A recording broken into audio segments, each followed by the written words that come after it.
अगर आप stock market में लॉन्ग टर्म इन्वेस्टमेंट का प्लान बना रही हैं तो ये खबर आपके लिए गेम चेंजर साबित हो सकती है। इंडिया की टॉप ब्रोकरेज फर्म्स ने 4 ऐसे स्टॉक्स की पहचान की है जो आने वाले महीनों में अच्छा रिटर्न दे सकते हैं।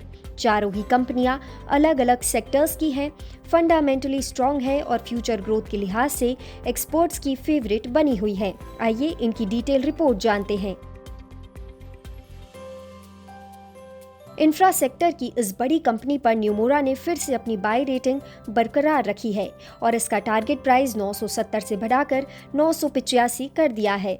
वैसे तो Q4 के रिजल्ट्स थोड़े कमजोर रहे, लेकिन KEC की ऑर्डर बुक काफी स्ट्रॉन्ग है। आने वाले समय में कंपनी को कई गवर्नमेंट और प्राइवेट प्रोजेक्ट्स मिलने की उम्मीद है जो रेवेन्यू को बूस्ट देंगे। न्यूमोरा की रिपोर्ट के अनुसार FY25 से लेकर FY28 के बीच कंपनी की EPS ग्रोथ लगभग 36% कैगर रहने का अनुमान है, यानी अर्निंग्स में तगड़ा जंप आ सकता है। इंफ्रा सेक्टर में इन्वेस्टिंग के लिए ये एक अच्छा मौका साबित हो सकता है।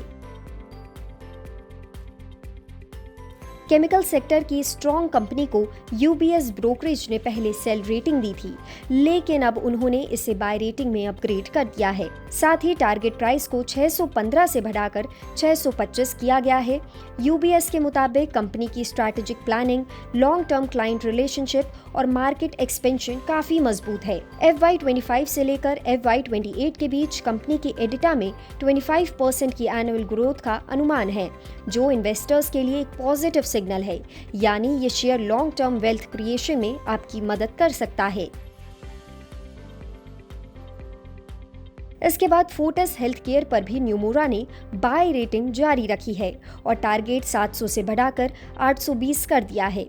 कंपनी की फाइनेंशियल परफॉर्मेंस लगातार इंप्रूव हो रही है और FY26 के लिए जो गाइडेंस दी गई थी वो मार्केट में काफी पॉजिटिव मानी जा रही है। न्यूमोरा का मानना है कि फोर्टिस अब अपने कॉम्पिटिटर्स के बराबर या उनसे बेहतर परफॉर्मेंस दे सकता है, खासकर एडिटा मार्जिन और रेवेन्यू ग्रोथ के मामले में।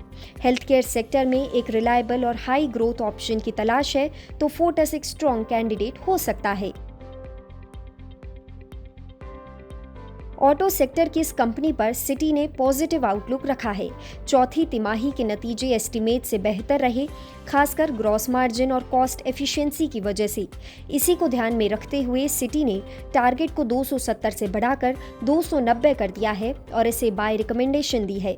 मैनेजमेंट का कहना है कि FY26 में कमर्शियल व्हीकल सेगमेंट में डिमांड बढ़ने की उम्मीद है, यानी वॉल्यूम ग्रोथ के साथ साथ प्रॉफिटेबिलिटी में सुधार देखने को मिलेगा, जिससे ये स्टॉक लॉन्ग टर्म में वैल्यू जनरेट कर सकता है। इन चारों स्टॉक्स को अलग अलग सेक्टर से चुना गया है, इंफ्रा, केमिकल, हेल्थ केयर और ऑटोमोबाइल, जो आपके पोर्टफोलियो को डाइवर्सिफाई करने में मदद करेंगे।